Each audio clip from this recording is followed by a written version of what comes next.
the way back in 2015, a video posted by TriF Studio simply titled Mechanical Arms released. In this video, we saw the insane nut-grabbing potential this anime could be. This was hype, so hype in fact that in 2016 another video titled Mechanical Arms was released, again showing even more badassery and movie level quality animation. This video was so good, you'd think there was an entire big ass Mappa-like studio behind it. Even though Mappa Studio probably consists of like 4 drug addicts and a supervillain by now, everything you just saw was made by these two absolute lunatics, Sei Akamoto and Kawamura, who together formed TriF Studio, a studio you probably never heard of. Of course, two maniacs making fun anime concepts probably didn't expect these videos to amass over 200,000 views with nothing but astounding feedback from viewers, so they started a Kickstarter in hopes of bringing the series of pointless yet beautiful animations to life in a 1-episode OVA. Probably thinking,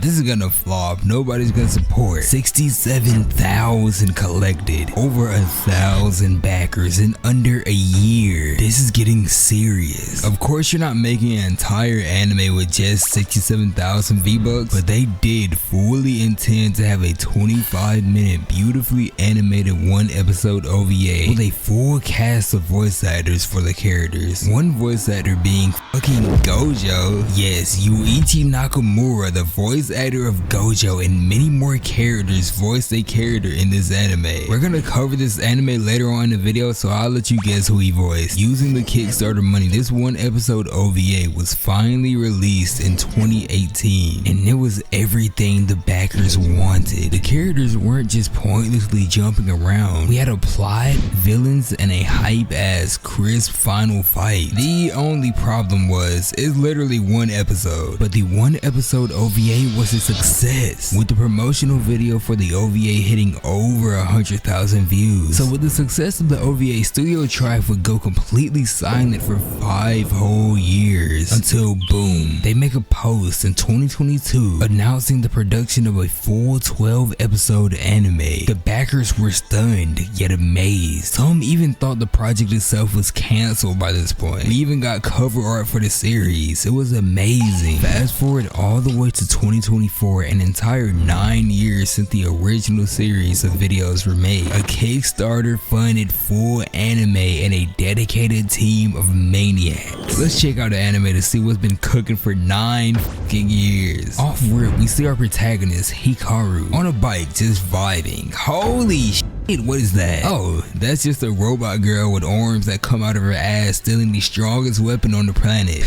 Pretty normal. Off rip, animation banging. Our second main character, Aki, drops the most powerful weapon on the planet while fighting this villain, and it kind of just falls down to some random location. Later on that day, Hikaru is just chilling with the gang talking about what the hell happened last night, which I'm pretty sure they would have seen too. Turns out he sounds like an absolute schizo, because he's the only person that saw it last night. They're making jokes about this man, and this annoying bitch Shirayama comes out of nowhere. We're gonna get into her later because she's low-key a mastermind villain. Out of nowhere, a voice saying "help me" echoes through the air. Everyone hears it. For some reason, Hikaru's like, "Yeah, I'm coming to help you," random disembodied voice that only a few people can hear. "I'm gonna help you." I don't know what the hell this man was smoking, but I want it. To make it worse, the voice is coming from a factory with yellow tape saying "do not enter." The police sees the kid clearly about to trespass. He's just like, "You better go home soon, kid. Don't go looking for that disembodied voice." Obviously, he continues looking, going through multiple dark alleys. God, this kid has the survival instinct of a piece of cheese. He stumbles upon the source of the voice. It's this glowing cube saying "help me," and he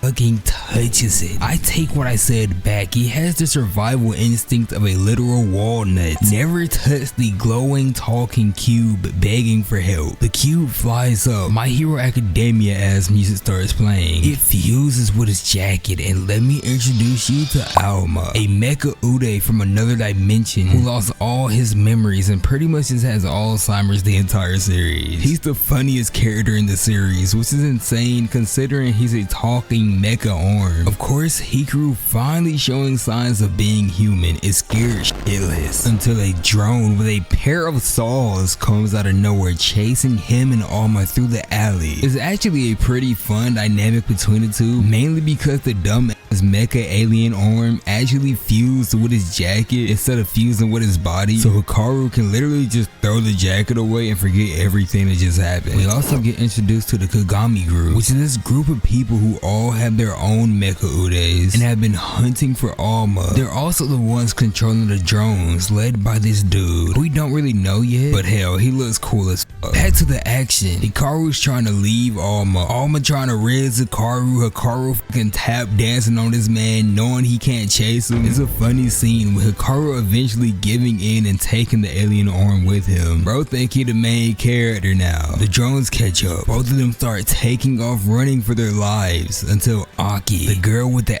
mech, pulls up, wrecking the drones and saving Hikaru's life. She's with an organization called Arms, which we'll get into later. She's low-key about to step on this man's face when the same villain from the intro pulls up for round 2, getting put straight to sleep. Oh my god. Hikaru and Alma, they're gone. They're trying to dip at all costs. Aki catches up to Hikaru, demanding he give the arm to her. Hikaru's like, hell no, I almost just died 30 times in 3 minutes for this arm. We gotta fade. Alma wants him to leave. He doesn't want Hikaru to get hurt for him. That's when Alma locks in, giving us the coolest My Hero-esque scene. The animation only gets better from here. This just shows us the power of the arm. He straight up left her ass crippled on the ground. Now you're probably like, what the hell just happened? Don't worry, it gets crazier. The next day, Hikaru was just trying to take a little shit. It's already awkward enough with this talking alien trying to drown you with toilet paper. To make it even worse though, Aki comes in the men's restroom, climbs over the stall and tells him, I will be your bodyguard. He of course runs for his fucking life. His friends joke with him like, ooh, what you and Aki got going on? If the roles were reversed, they would have buried this man under the school. Meet Shiriyama, the absolute menace I was talking about earlier. Not only is she annoying as hell, she's an evil genius. She comes up with this plan to get Hikaru and Aki alone together. I'm just kidding. She literally just grabs him and takes him to this ominous abandoned building, looks at him menacingly and says, nowhere to run now. Then just traps him in there with Aki. Now if y'all want me to continue the story, I will make this his own series, but I really want to talk about some fights in episode 3. We get this insane fight with Deku's evil stepson and Hikaru. The animation here is a chef's kiss. It's wonderful. The choreography, everything is perfect, especially for such a small studio. Another fight that slaps my balls is when Hikaru has to fight this Pokemon as villain. I kid you not, I haven't been this hyped watching a fight with a side character villain since OG My Hero days. This fight is fucking gorgeous. Makes you want to just slap a horse on the ass. It's awesome. Hikaru does some insane Transformer type shit with Alma and obliterates this dude. Please go watch this anime. It's brand new and it's so underrated. Love you and bye.